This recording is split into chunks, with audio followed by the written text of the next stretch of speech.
El rayo de luna. Era noble. Había nacido entre el estruendo de las armas, y el insólito clamor de una trompa de guerra no lo hubiera hecho levantar la cabeza un instante ni apartar sus ojos un punto del oscuro pergamino en que leía la última cantiga de un trovador. ¿Dónde está Manrique? ¿Dónde está vuestro señor?, preguntaba algunas veces su madre.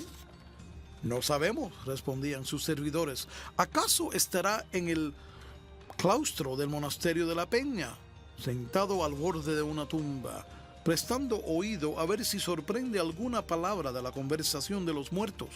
En efecto, Manrique amaba la soledad, y la amaba de tal modo que algunas veces hubiera deseado no tener sombra, porque su sombra no le siguiese a todas partes.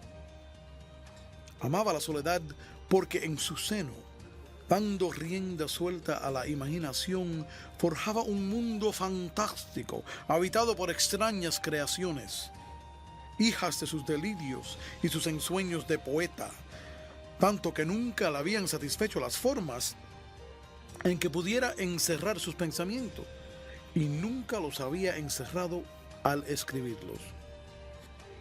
Creía que en el fondo de las ondas del río, entre los musgos de la fuente y sobre los vapores del lago, vivían unas mujeres misteriosas, hadas, sílfides u ondinas, que exhalaban lamentos y suspiros, o cantaban y se reían en el monótono rumor del agua, rumor que oía en silencio intentando traducirlo. Amar. Había nacido para soñar el amor, no para sentirlo.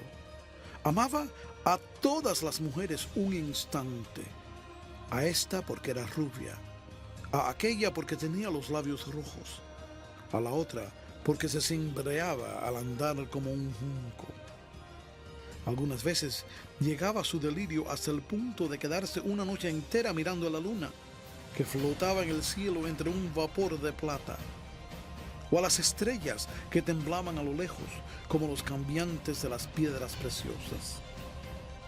En los huertos y en los jardines cuyos senderos no hollaban hacía muchos años las plantas de los religiosos, la vegetación, abandonada a sí misma, desplegaba todas sus galas, sin temor de que la mano del hombre la mutilase, creyendo embellecerla. Las plantas trepadoras subían encaramándose por los añosos troncos de los árboles, las sombrías calles de álamos, cuyas copas se tocaban y se confundían entre sí, se habían cubierto de césped. Los cardos silvestres y las ortigas brotaban en medio de los enarerados caminos, y en dos trozos de fábrica próximos a desplomarse, el jaramago flotando al viento como el penacho de una cimera, y las campanillas blancas y azules balanceándose como en un columpio sobre sus largos y flexibles tallos, pregonaban la victoria de la destrucción y la ruina. La medianoche tocaba a su punto. La luna, que se había ido remotando lentamente, estaba ya en lo más alto del cielo, cuando al entrar en una oscura alameda que conducía desde el derruido claustro a la margen del Duero, Manrique exhaló un grito leve y ahogado, mezcla extraña de sorpresa, de temor y de júbilo. En el fondo de la sombría alameda había visto agitarse una cosa blanca que flotó un momento y desapareció en la oscuridad. La orla del traje de una mujer que había cruzado el sendero y se ocultaba entre el follaje en el mismo instante en que el loco soñador de quimeras o imposibles penetraba en los jardines, avanzando por entre los inmensos jardines que bordaban la margen del río, llegó al fin al pie de las rocas donde se eleva la ermita de San Saturio. Tal vez desde esa altura podré orientarme para seguir mis pesquisas a través de ese confuso laberinto, exclamó trepando de peña en peña con la ayuda de su daga. Llegó a la cima. desde la que se descubre la ciudad en lontananza y una gran parte del Duero, que se retuerce a sus pies, arrastrando una corriente impetuosa y oscura por entre las corvas márgenes que lo encarcelan. Manrique, una vez en lo alto de las rocas, tendió la vista a su alrededor, pero al tenerla y fijarla al cabo de un punto, no pudo contener una blasfemia.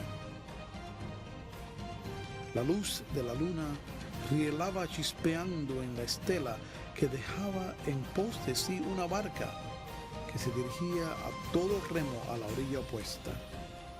En aquella barca había creído distinguir una forma blanca y esbelta, una mujer sin duda, la mujer que había visto en los templarios, la mujer de sus sueños, la realización de sus más locas esperanzas. Se descolgó de las peñas con la agilidad de un gamo, arrojó al suelo la gorra, cuya redonda y larga pluma podía embarazarle para correr, y desnuzándose del ancho capotillo de terciopelo, partió como una exhalación hacia el puente. Pensaba atravesarlo y llegar a la ciudad antes que la barca tocase en la otra orilla. Locura.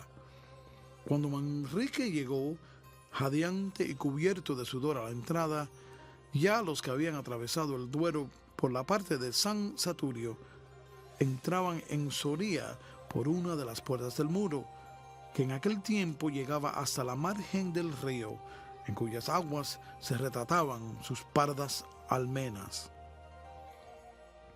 Aunque desvanecida su esperanza de alcanzar a los que habían entrado por el postigo de San Saturio, no por eso nuestro héroe perdió la de saber la casa que en la ciudad podía albergarlos. Fija en su mente esta idea, penetró en la población y dirigiéndose hacia el barrio de San Juan, comenzó a vagar por sus calles a la aventura. Las calles de Soria eran entonces, y lo son todavía, estrechas, oscuras y tortuosas. Un silencio profundo reinaba en ellas, silencio que solo interrumpían ora el lejano ladrido de un perro, ora el rumor de una puerta al cerrarse, ora el relincho de un corcel que, piafando, hacía sonar la cadena que le sujetaba al pesebre en las subterráneas caballerizas. Por último se detuvo al pie de un caserón de piedra, oscuro y antiquísimo, y al detenerse brillaron sus ojos con una indescriptible expresión de alegría. En una de las altas ventanas ojivales de aquel que pudiéramos llamar palacio, se veía un rayo de luz templada y suave, que pasando a través de unas ligeras colgaduras de seda color de rosa, se reflejaba en el negruzco y grietado paredón de la casa de enfrente. Aquí vive. Ella entró por el postigo de San Saturio. El amor es un rayo de luna, murmuraba el joven.